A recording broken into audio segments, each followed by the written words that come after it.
Your parents lied to you. Your priest lied to you. That weird health teacher who made everyone uncomfortable, yeah, definitely lied to you. Masturbation. The thing literally everyone does but pretends they don't. The historic lies. Let's start with a history lesson, because this gets wild. Back in the 1800s, a guy named John Harvey Kellogg, yes, the cornflakes guy, literally invented bland cereal because he thought exciting food made people horny. I wish I was making this up. This man genuinely believed that masturbation caused epilepsy, insanity, acne, and basically every problem in society. Spoiler alert, it doesn't. But this dude was so convinced that he recommended, and I quote, circumcision without anesthetic as a cure. The point is, a lot of the myths we still hear today, they come from a guy who thought spicy food was the devil and that yogurt enemas were health food. So maybe, just maybe, we shouldn't trust everything passed down from the cornflakes era. But let's get into the specific myths you've definitely heard. Myth number 1. It makes you go blind. Ah yes, the classic. It'll make you go blind. Fun fact, if this were true, approximately 95% of teenage boys would need guide dogs. The optometry industry would be booming. But let's actually look at what science says, because that's what we do here. There is zero, and I mean zero, scientific evidence linking masturbation to vision problems. None. Zilch. Nada. The only connection between your vision and masturbation is that you probably need glasses to see your phone screen when you're researching. At 2 a.m., in incognito mode, we've all been there. Where did this myth come from? Well, back in the day, people noticed that going blind and reaching puberty sometimes coincided. Correlation, not causation, my friends. It's like saying, I ate cereal this morning and then got a parking ticket. Therefore, cereal causes parking tickets. Also, fun medical fact, the weakness or tiredness some people feel after. That's literally just being tired. You expended energy. That's how bodies work. You also feel tired after going to the gym. Should we ban squats? Myth. Number 2. It lowers testosterone. Okay, this is a big one. The nofap community loves this one. Bro, if you stop for 90 days, your testosterone will skyrocket. And you'll become an alpha male who can bench press a car and attract women with your mind. Let's talk actual science. There have been studies on this. One famous study from 2003 showed a small testosterone spike, about 45%, after 7 days of abstinence. The nofap bros heard 45% increase and lost their minds. But here's what they didn't tell you. 1. The spike was temporary. By day 8, it went back to normal. 2. 45% sounds huge, but we're talking about going from like 600 ng-DL to 870 ng-DL, which is still well within normal range. 3. You know what also temporarily increases testosterone? Getting enough sleep, lifting weights, winning at video games, literally just watching your sports team win. But sure, let's obsess over the one that requires you to be miserable for a week. Look, if you want to do nofap for personal or religious reasons, that's totally valid. You do you. But don't do it because you think it'll turn you into Thor. Long-term studies show that regular ejaculation doesn't significantly affect testosterone levels in healthy men. Your body regulates this stuff pretty well on its own. And honestly, chronic stress, lack of sleep, and terrible diet will tank your testosterone way more than masturbation ever could. So if you want to optimize your T levels, maybe worry about the fact that you are sleeping 4 hours a night and eating Hot Pockets for dinner, my guy. Myth. 3. It causes erectile dysfunction. Alright, real talk time. This is the myth that actually scares people.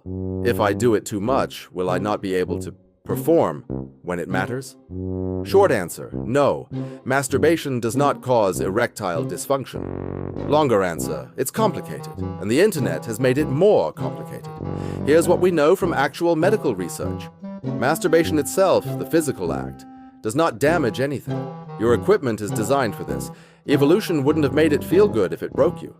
However, and this is important, there is something called porn-induced erectile dysfunction, or PIE, and this is real. It's not the masturbation that's the problem, it's the porn. If someone spends years conditioning themselves to only get aroused by increasingly extreme internet content, their brain can start to struggle with real-life intimacy. It's not mechanical failure, it's psychological. Think of it like this. If you only ever eat hyper-processed, super-sweetened food, regular food starts tasting bland. Your taste buds didn't break, they just got overstimulated. The good news? It's reversible. The brain is plastic, it can rewire. Taking a break from porn while maintaining healthy habits usually fixes the issue within weeks or months. But here's the thing. If you're having actual ED issues, talk to a doctor, because it can also be a sign of cardiovascular problems, diabetes, low testosterone, or other health issues that need medical attention. Don't just assume it's because you jerked off too much and suffer in silence. Get checked out. Myth. Number 4. It drains your energy shots or gains. Oh man, the gym bros hate this one. Bro, if you bust a nut before the gym, you'll lose all your gains. The protein in semen could have been muscle, bro. Okay, let's do some quick math. The average ejaculation contains about 5 to 25 calories and roughly 0.15 grams of protein. You know how much protein is in one chicken breast? About 50 grams. So unless you're busting 333 nuts to replace one chicken breast, I think your gains are safe. And if you are doing that, you have different problems we need to discuss. Now, does orgasm make you tired? Sure, sometimes. It releases prolactin and oxytocin, which can make you feel relaxed or sleepy. But tired and energy drained are not the same thing. You know what actually drains your energy and kills your gains? Not sleeping enough, not eating enough, overtraining, scrolling Instagram for 3 hours instead of resting. Masturbation is not stealing your gains, your terrible recovery habits are. And fun fact, some athletes actually do it before competitions to reduce stress and anxiety. It's called cutting the tension. So maybe chill with the panic. The actual benefits. Okay, we've busted the myths. Now let's talk about what masturbation actually does, because there are legitimate research benefits. Number 1, stress relief. Orgasm releases endorphins and dopamine. That's not opinion, that's neuroscience. It's literally a natural stress reliever. Better than rage scrolling Twitter at 11 p.m., I can tell you that. Number 2, helps you sleep. Remember that prolactin I mentioned? Yeah, it's basically nature's sleep aid. That post-nut clarity isn't just mental, it's chemical. Number 3, prostate health. This one surprised me when I first read the research. But multiple studies have shown that regular ejaculation, we're talking 21 plus times per month, is associated with lower prostate cancer risk. Now, correlation isn't causation, and we don't fully understand why yet, but the data is pretty consistent across studies. Number 4, it helps you learn what you like. And I don't just mean physically. Understanding your own body, your own responses, what works for you, that's actually useful information for when you're with a partner. Communication is easier when you actually know what you're trying to communicate. Number 5, it's safe. No STDs, no unwanted pregnancies, no awkward morning after conversations. In terms of sexual outlets, it's about as risk-free as it gets. That doesn't mean it's always the best option in every situation, but it's not this horrible, destructive thing you've been told it is. When it becomes a problem, okay, real talk time, because balance is important. Can masturbation become problematic? Yes, absolutely. Here are signs it might be an issue. If it's interfering with your daily life, you're skipping work, school, social events because you'd rather stay home and do it. If you're choosing it over real-life intimacy consistently, even when you have a willing partner. If you're doing it so much it's causing physical irritation or injury, yes, that can happen.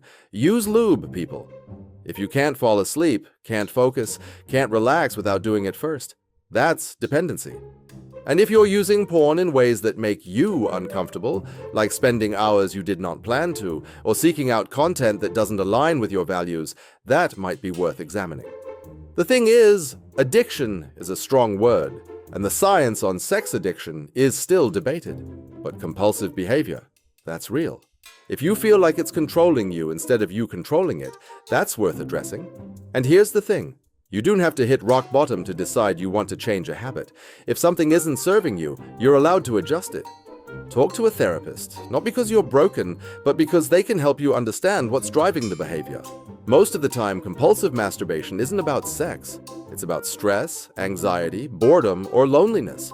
Fix the root problem, and the behavior usually fixes itself. The actual truth. So what's the actual truth about masturbation?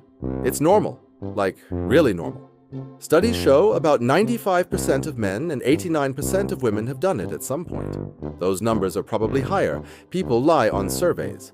It's not good or evil. It's not magic or poison. It's just a thing bodies do.